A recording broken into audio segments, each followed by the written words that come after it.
Encyclopedia Brown. Everyone's favorite boy detective. And the Case of the Secret Pitch. By Donald J. Sobel. The Case of the Secret Pitch. Idyllville looked like any other town of its size from the outside. On the inside, however, it was different. 10-year-old Encyclopedia Brown, America's Sherlock Holmes in sneakers, lived there. Besides Encyclopedia, Idyllville had 3 movie theaters, a little league, for banks, and 2 delicatessens. It had large houses and small houses, good schools, churches, stores, and even an ugly old section by the railroad tracks. And it had, everyone believed, the best police force in the world. For more than a year no one boy, girl, or grown-up had got away with breaking a single law. Encyclopedia's father was chief of police. People said he was the smartest chief of police in the world and his officers were the best trained and the bravest. Chief Brown knew better. His men were brave, true enough. They did their jobs well. But Chief Brown brought his hardest cases home for Encyclopedia to solve. For a year now Chief Brown had been getting the answers during dinner in his red brick house on Rover Avenue. He never told a soul. How could he? Who would believe that the guiding hand behind Idyllville's crime cleanup wore a junior-size baseball mitt? Encyclopedia never let out the secret, either. He didn't want to seem different from other 5th graders. There was nothing he could do about his nickname, however. An encyclopedia is a book or set of books filled with facts on all subjects. Encyclopedia had read so many books his head held more facts than a library. Nobody but his teachers and his parents called him by his real name, Leroy. He was called Encyclopedia by everyone else in Idyllville. Encyclopedia did not do all his crime-busting seated at the dinner table. During the summer he usually solved mysteries while walking around. Soon after vacation began, he had opened his own detective business. He wanted to help others. Children seeking help of every kind came to his office in the brown garage. Encyclopedia handled each case himself. The terms of his business were clearly stated on the sign that hung outside the garage. One morning Speedy Flanagan, the shortest fastball pitcher in the Idyllville Little League, walked into the Brown Detective Agency. He wore a face longer than the last day of school. "I need help," he said, sidearming 25 cents onto the gasoline can beside Encyclopedia. "What do you know about browning?" "Nothing, I've never browned," replied Encyclopedia. "But once at the beach I tanned something awful, and I mean Robert Browning," said Speedy. "The English poet?" No, said Speedy. "The American League pitcher, Robert Spike Browning." Even Encyclopedia's Aunt Bessie knew of Spike Browning. He was the ace of the New York Yankees pitching staff. "What do you want to know about him?" asked Encyclopedia. "Do you know what his handwriting looks like?" asked Speedy. "I made a bet with Bugs Meany my bat against his that Bugs couldn't get Spike Browning to buy a secret pitch for $100. "Whoa!" cried Encyclopedia. "If I understand you, Bugs bet he could sell Spike Browning a special way to throw a baseball?" "Right. Bugs and his father were in New York City the last week in June," said Speedy. "Bugs says he sold Spike Browning his cross-eyed special." "You'd better explain," said Encyclopedia.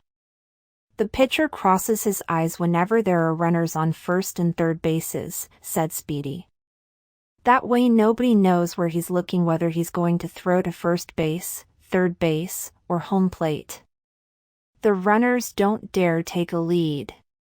The secret is how the pitcher can throw the ball someplace while staring himself in the eye."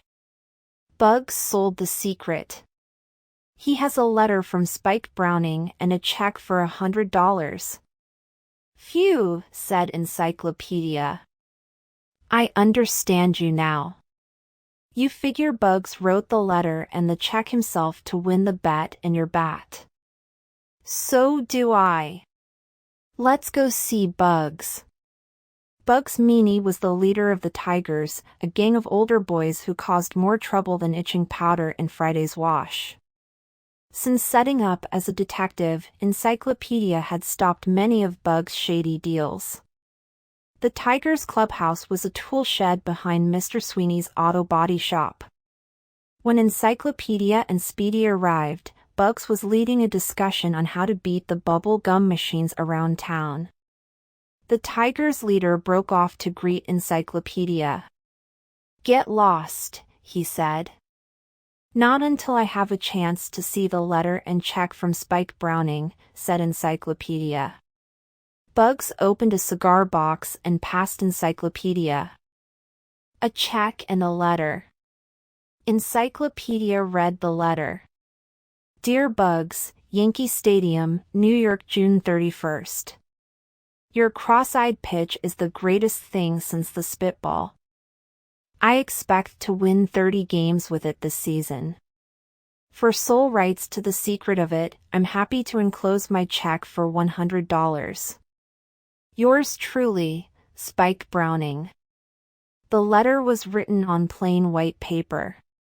The check, bearing the same date as the letter, was drawn on the First National Bank for $100.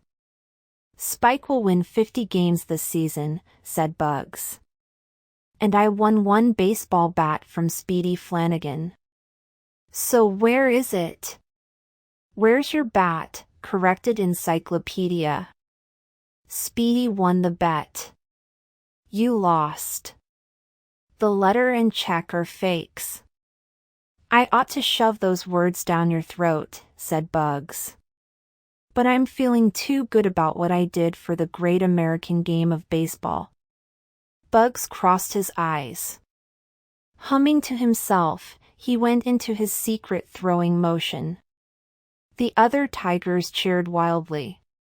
Man, oh man, sang Bugs. I invented the greatest pitch since Edison threw out the gas lamp.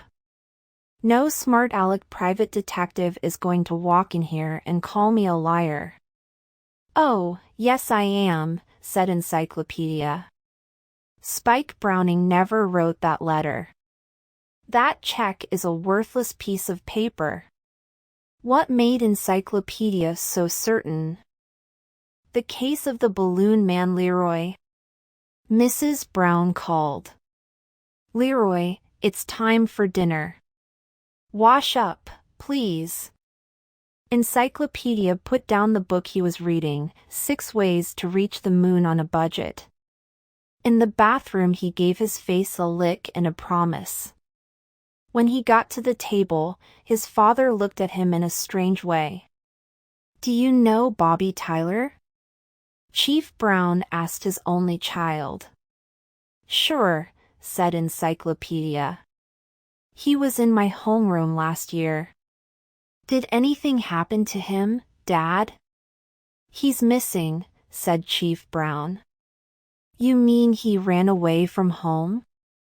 Chief Brown shook his head. Encyclopedia gasped. Mrs. Brown stopped in the kitchen doorway, her eyes opened wide. Kidnapped? Mother and son asked together. It looks that way, answered Chief Brown. Do you know who took Bobby? Asked Mrs. Brown. Yes, Izzy the balloon man. Izzy? Cried Encyclopedia.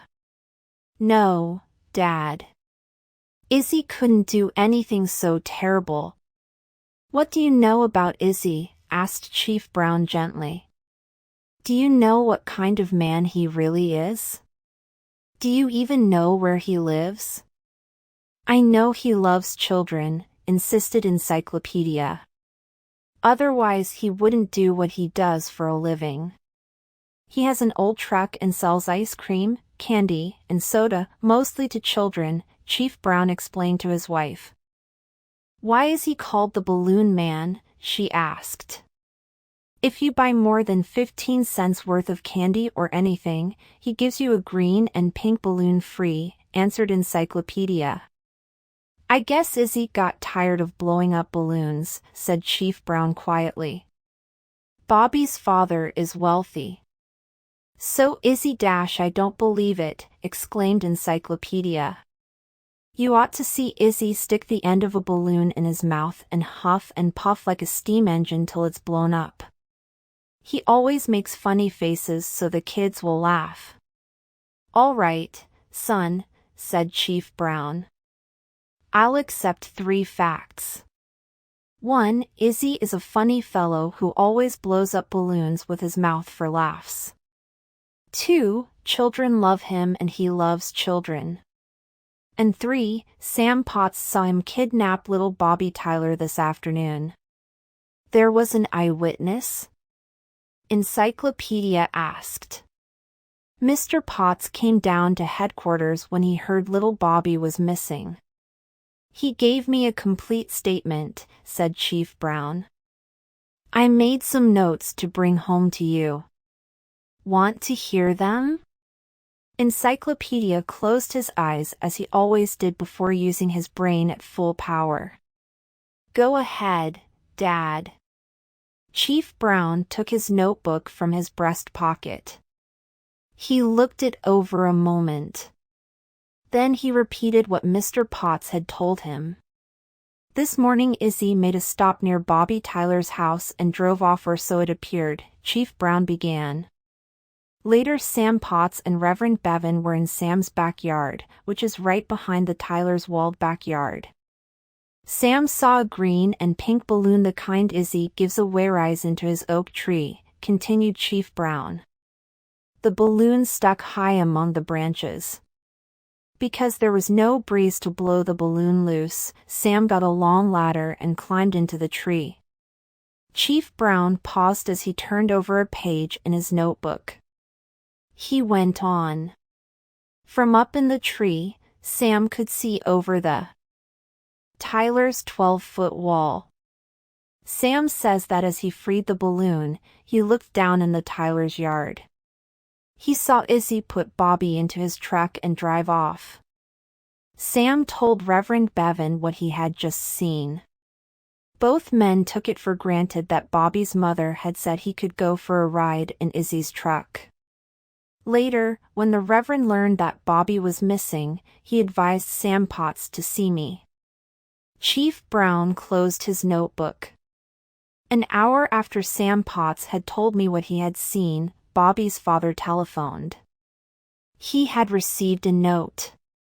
It said he must pay $60,000 or never see Bobby again. He would learn where to leave the money tomorrow. Chief Brown stopped talking. Both he and Mrs. Brown looked at Encyclopedia.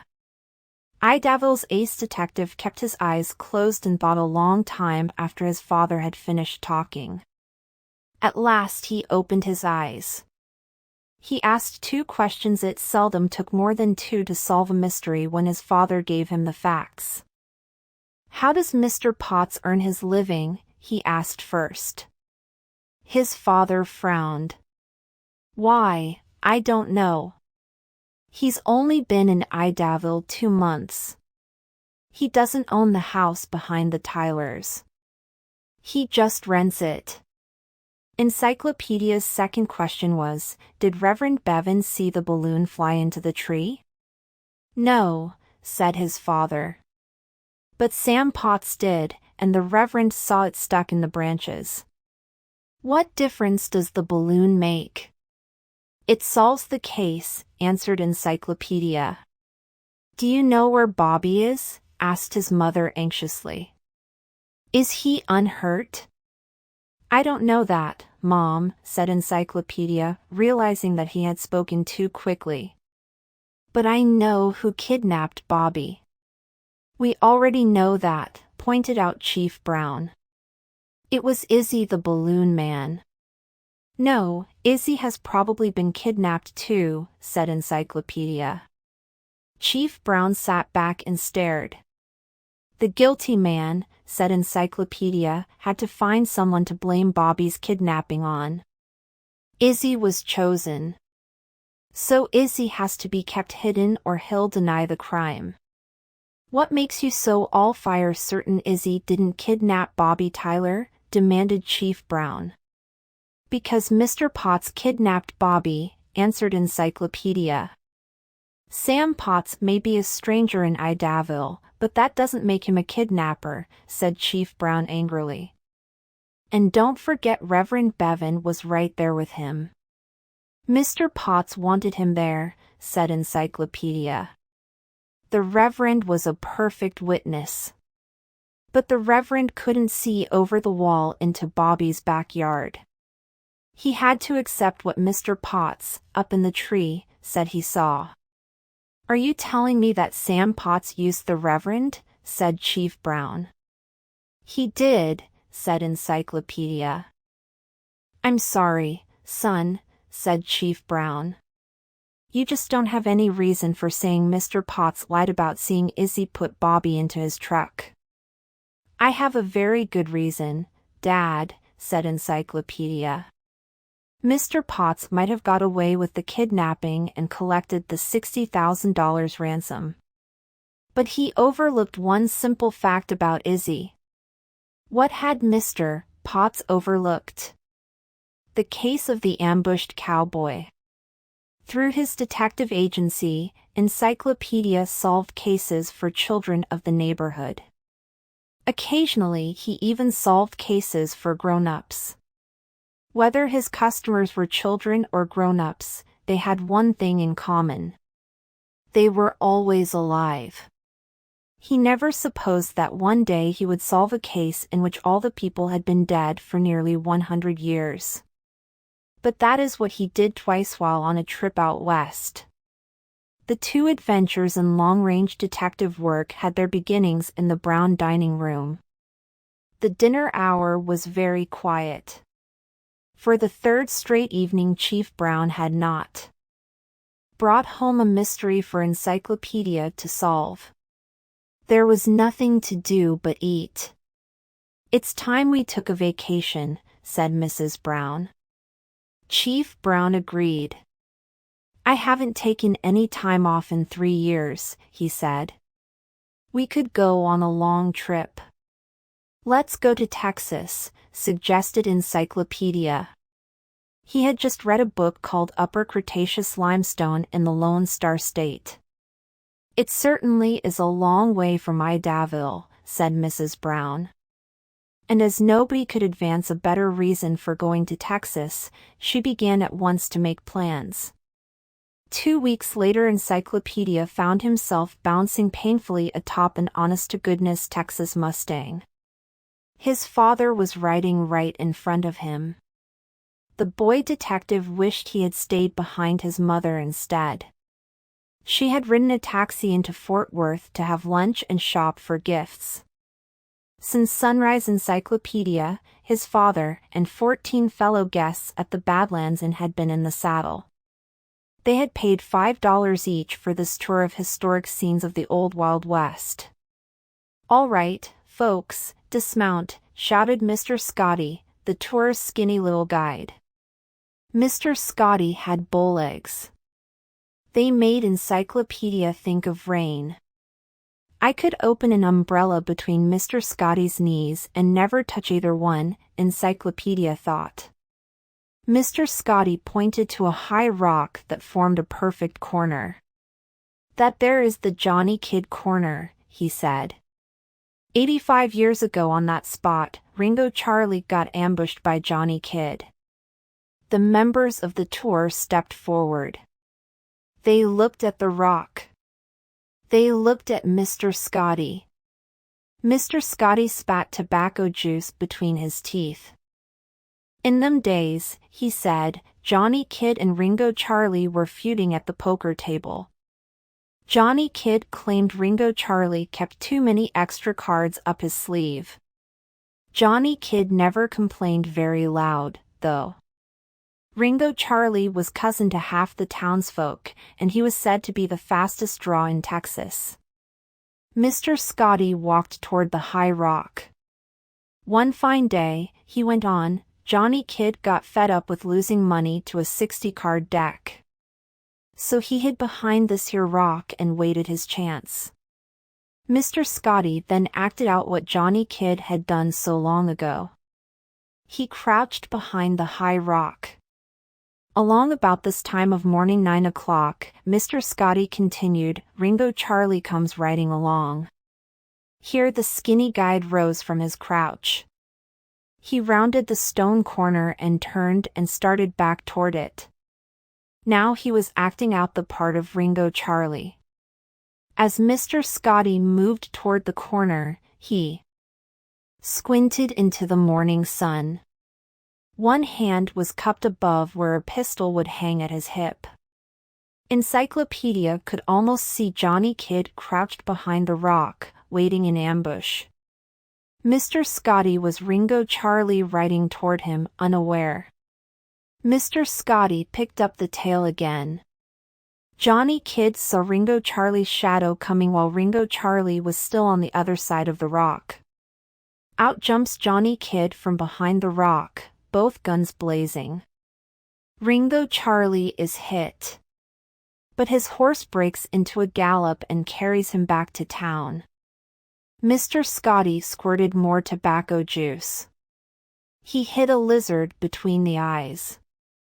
Ringo Charlie, he said, told the townsfolk what had happened. A fair fight was one thing, but Johnny Kidd had taken foul advantage of poor Ringo Charlie, and Ringo Charlie was cousin to half the town. Mr. Scotty stopped talking. He started toward his horse. It was a nice effect. A fat man in a yellow shirt cried, "Well, what happened?" "Why," said Mr. Scotty, turning. Ringo Charlie's cousins chased Johnny Kidd clear into Oklahoma. "They should have caught and hanged him," exclaimed the fat man. "If they had," spoke up Encyclopedia, "they'd have hanged an innocent man." "What's that you say, boy?" gasped Mr. Scotty. "Ringo Charlie lied about the shooting," said Encyclopedia. Mr. Scotty nearly swallowed his tobacco. "Why?" "I guess he hated to admit he'd been beaten by Johnny Kidd in a gunfight," replied Encyclopedia. "Appears like you're a right smart young fellow," said Mr. Scotty. "Now tell me how you can know so much about something that happened 85 years ago?" "Whether it happened then or yesterday wouldn't make any difference," said Encyclopedia. "Ringo Charlie can't lie about the laws of nature." How did Encyclopedia know Ringo Charlie had lied about the shooting? The case of the forgetful sheriff. Led by Mr. Scotty, the party of Eastern tourists rode the Texas Range. The hotel manager had promised them historic scenes of the old Wild West. Who knew what another mile might bring? Encyclopedia Brown knew. More blisters. He rode last in line. Behind him came only the chuck wagon with the food. Around noon, even the chuck wagon passed him. Encyclopedia didn't mind. It was lunch time. Most of the tourists, including Encyclopedia, ate standing up. It made the boy detective mad to see his father sitting contentedly on the ground. "You don't look well, Leroy," he said. "I wish Bugs Meany were sitting in my place," said Encyclopedia. Chief Brown grinned. "I had the cowboy at the hotel give you the gentlest horse in the stable." "Then I must have the toughest saddle," answered Encyclopedia. "Say, Dad, do you think I made Mr. Scotty mad before?" "No, but you upset him when you figured out the truth about the gunfight between Ringo Charlie and Johnny Kidd," replied his father. "I'll try to keep still," vowed Encyclopedia.